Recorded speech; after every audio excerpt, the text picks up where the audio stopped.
Nous voici donc dans la vidéo le concept du scalping. Alors ce qu'on va regarder aujourd'hui, c'est quelle est la vraie définition du scalping, quel va être votre travail en tant que trader, comment se déroule une session de trading et quels sont les instruments, quelles sont les plateformes qui vont nous permettre de faire du trading au carnet d'ordre.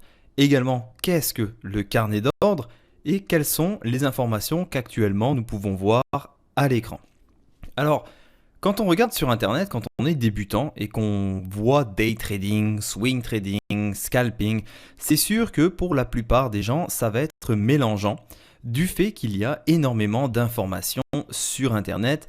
Et je peux vous dire que 90% de ce qu'on va retrouver sur YouTube ou sur Internet, eh bien, ce sont des mauvaises explications et des mauvaises informations.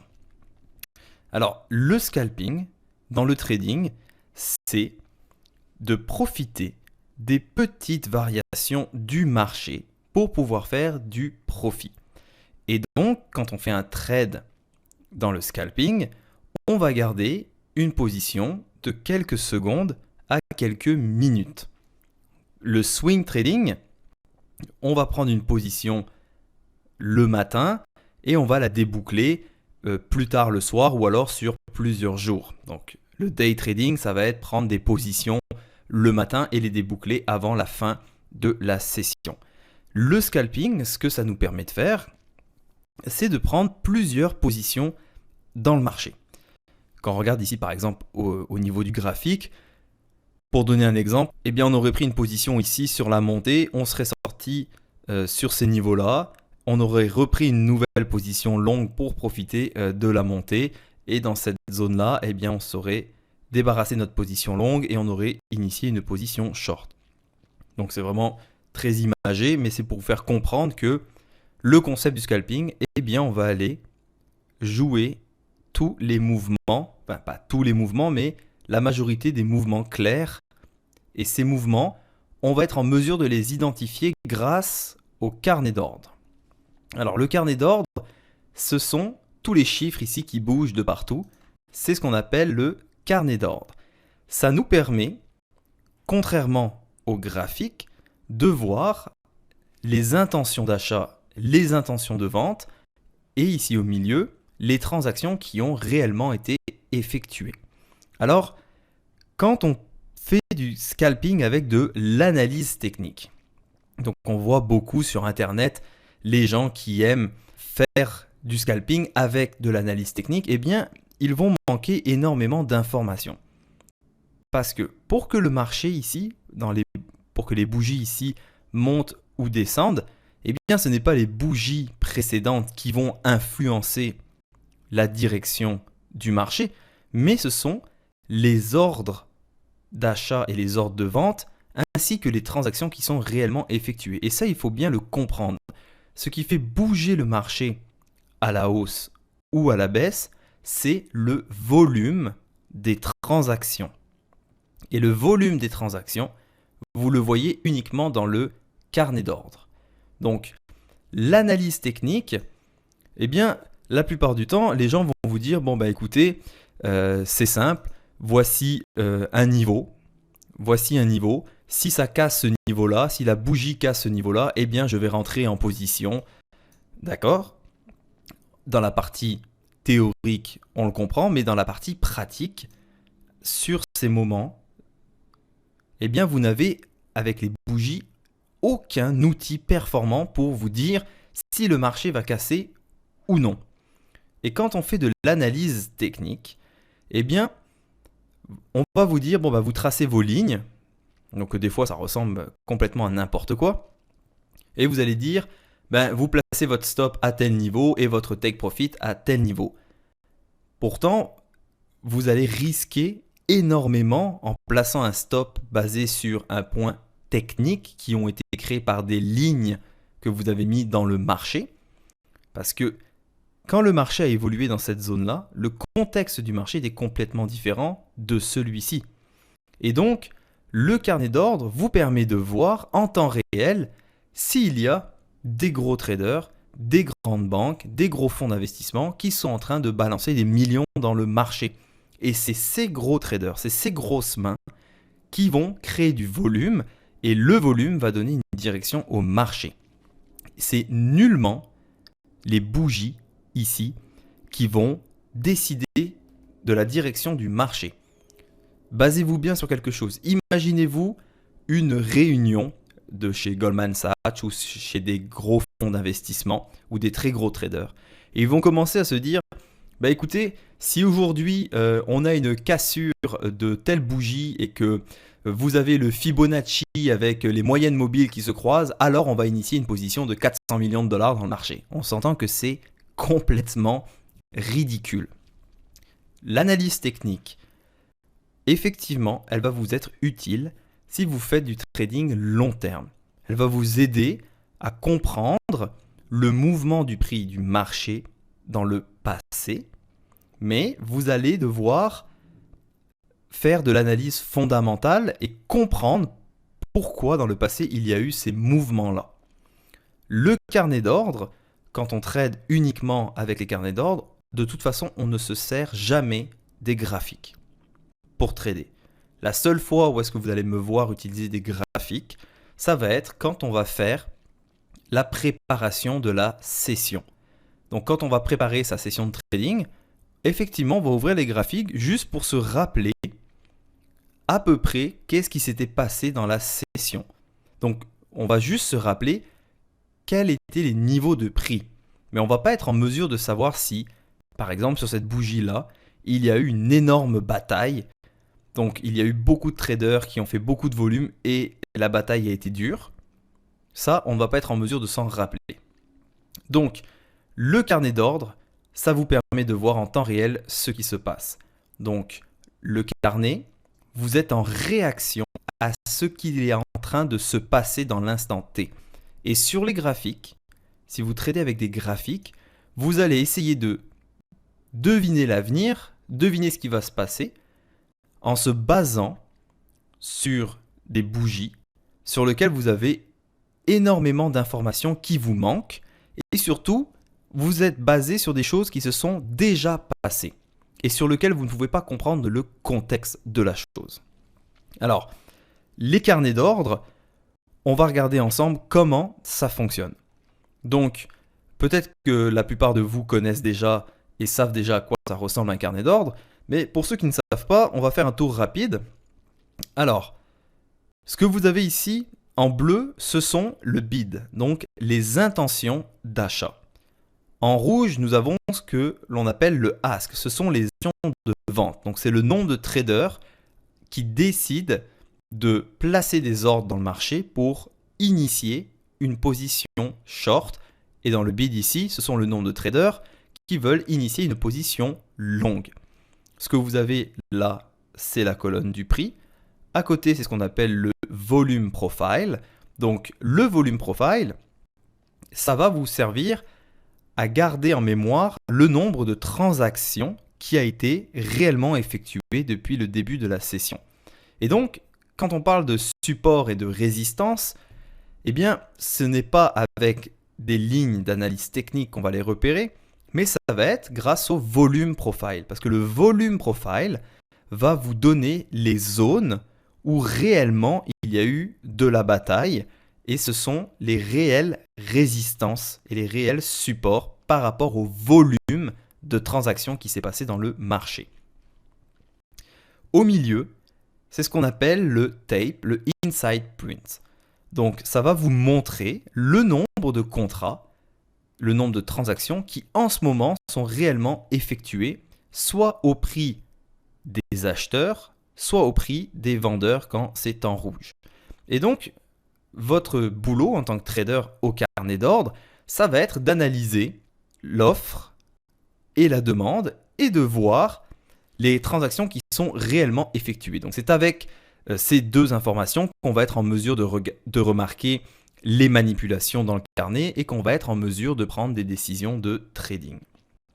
Alors, ce qu'il faut savoir également, c'est que les professionnels sont sur les carnets d'ordre. Si vous ouvrez Google Images et que vous tapez Trading Floor, vous allez tomber sur des images de grands fonds d'investissement sur lesquels vous allez voir que des dômes comme ceci. Vous n'avez pas de graphique avec les moyennes mobiles, les Fibonacci, les stochastiques et tout ça. Vous n'avez aucune chance de faire du trading, de vivre de votre trading en faisant du scalping si vous utilisez des indicateurs et l'analyse graphique. Je peux vous le garantir.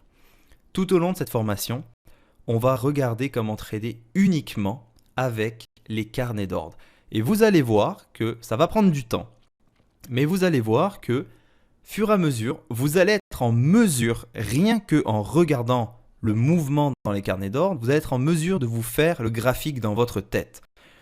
Si vous gardez toujours un œil sur le graphique, eh bien écoutez, vous n'allez pas évoluer en tant que trader. Il faut complètement enlever les graphiques et juste se baser sur le price action. Donc le price action, c'est quoi?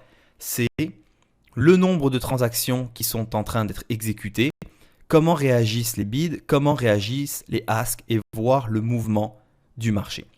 Alors dans le trading, au carnet d'ordre, c'est tout le monde qui balance de l'argent et le côté acheteur ou vendeur qui a balancé le plus d'argent dans le marché, eh bien va faire décaler le marché. L'avantage, c'est que le marché des contrats futurs s'est émis par la bourse de Chicago, donc le CBOT, et c'est un marché qui est centralisé. Donc, vous avez cette transparence. En ce moment, moi, des milliers de traders dans le monde, des grands fonds d'investissement, quand ils ont les carnets d'ordre, eh bien, ils vont voir exactement la même chose que moi. Donc, ils vont être en mesure de voir les mêmes intentions d'achat, les mêmes intentions de vente et les mêmes transactions qui se passent en ce moment dans le marché. Pourquoi? Parce que c'est un marché centralisé. Donc, toutes les ordres, toutes les transactions sont faites à un seul endroit, dans une seule bourse qui est le CBOT à Chicago. Il va y avoir également des horaires de trading. Alors, tout au long de cette formation, quand je vais parler d'une certaine heure, quand je vais dire 10 heures, quand je vais dire 13 heures, ce sera toujours par rapport à l'heure de New York, donc l'heure de l'Est de New York. Donc le marché des bons du Trésor ouvre à 8h20. La bourse de New York ouvre à 9h30. Ce que vous voyez ici, ce sont les bons du Trésor américain. Le ZB, c'est le bon du Trésor américain sur 30 ans. Le ZN, c'est le bon du Trésor américain sur 10 ans. Et vous avez le ZF, qui est le bon du Trésor américain sur 5 ans. Alors, on va peut-être me demander, mais pourquoi on est obligé d'avoir ces trois bons? Eh bien, la réponse est simple, c'est que ces trois bons fonctionnent en corrélation. Ça veut dire que pour avoir une lecture globale du marché, vous devez être en mesure de lire les trois bons en même temps. Et vous allez voir tout au long de cette formation à quel point c'est utile d'avoir ces trois bons. Et par la suite, on va rajouter l'indice du S&P 500, donc le ES, qui va également nous servir d'indicateur et qu'on va appliquer des mêmes stratégies de trading au ES. Quand on parle de volatilité, on m'a plusieurs fois parlé, quand je parlais à des nouveaux traders, ils me disaient, moi j'aime bien les marchés volatiles, très volatiles, parce que ça permet de faire des gains très rapidement, parce que le marché va décaler de plusieurs niveaux de prix d'un côté comme de l'autre. Vous avez raison. Mais pourquoi je vais sélectionner moi les bons du Trésor? Parce que premièrement, c'est un carnet lourd. Un carnet lourd, c'est quand à chacun des niveaux de prix, il y a énormément de contrats d'un côté et de l'autre. Un carnet léger, à la place d'avoir ici, vous voyez, 3400, 4000, vous allez avoir, on va dire, 12, 20, 30 contrats. Donc ça va être beaucoup plus facile pour les gros intervenants de faire décaler le marché sur des carnets légers que sur des carnets lourds comme on voit en ce moment.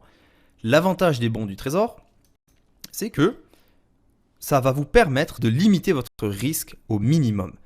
Dans le carnet d'ordre, on est en mesure de savoir instantanément si on a tort. Donc quand on rentre dans une position, grâce au bid, au ask et au inside prints, si on rentre dans une position et qu'on se rend compte que finalement on a eu tort, eh bien le carnet d'ordre va être en mesure de nous dire tout de suite, grâce aux informations qu'on va y voir, il faut que tu sortes de ta position, ça ne marchera pas.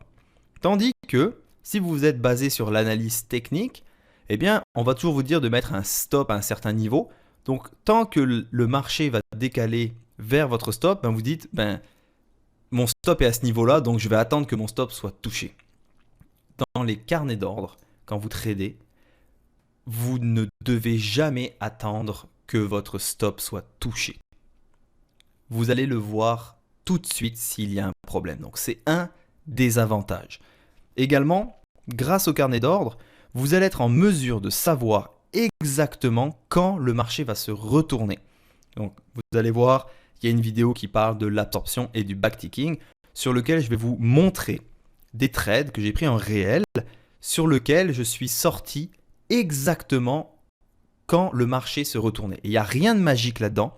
Ce n'est pas une fameuse technique ou le Saint Graal. C'est simplement être en mesure de lire le carnet d'ordre et de voir que le marché s'arrête pour telle ou telle raison. Donc tout au long de cette formation, on va regarder des exemples de trades qui sont passés en réel sur lesquels je vais prendre le temps de vous expliquer doucement et dans plusieurs contextes différents le trade que j'ai effectué, pourquoi il a marché, et je vais également vous faire voir des trades perdants. Parce que c'est très important de vous faire voir quand les choses ne marchent pas. Pourquoi ? Simplement pour que vous ne fassiez pas les mêmes erreurs. Et on apprend beaucoup plus quand on regarde les erreurs des gens que quand on nous montre que tout va bien et que tout est beau. Donc vous allez voir des exemples de trades qui n'ont pas marché. Et j'ai également intégré quelques trades vraiment stupides pour vous faire voir qu'est-ce qu'il ne faut jamais, mais au grand jamais faire. Donc mon nom, moi, c'est JB.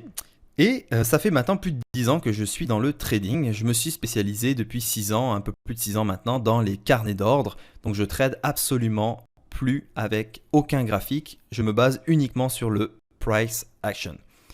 Je peux vous dire que depuis que je suis passé sur les carnets d'ordre, eh bien, j'ai enfin atteint un niveau de trading professionnel. Pourquoi ? Parce que les carnets d'ordre, les contrats futurs, ce sont des marchés professionnels. Ce sont des façons de faire comme les professionnels. Donc pour avoir des résultats de pro, il faut agir comme les pros. Et c'est ce que je vais vous montrer aujourd'hui. Alors, à savoir que cette formation, vous n'allez pas rouler en Lamborghini d'ici 2 semaines. D'accord ? Je préfère vous le dire, vous devez beaucoup travailler, mais grâce aux outils, grâce aux techniques que je vais vous montrer qui me permettent, moi, de vivre confortablement de mon trading, vous allez avoir toutes les chances, vous aussi, de faire la même chose.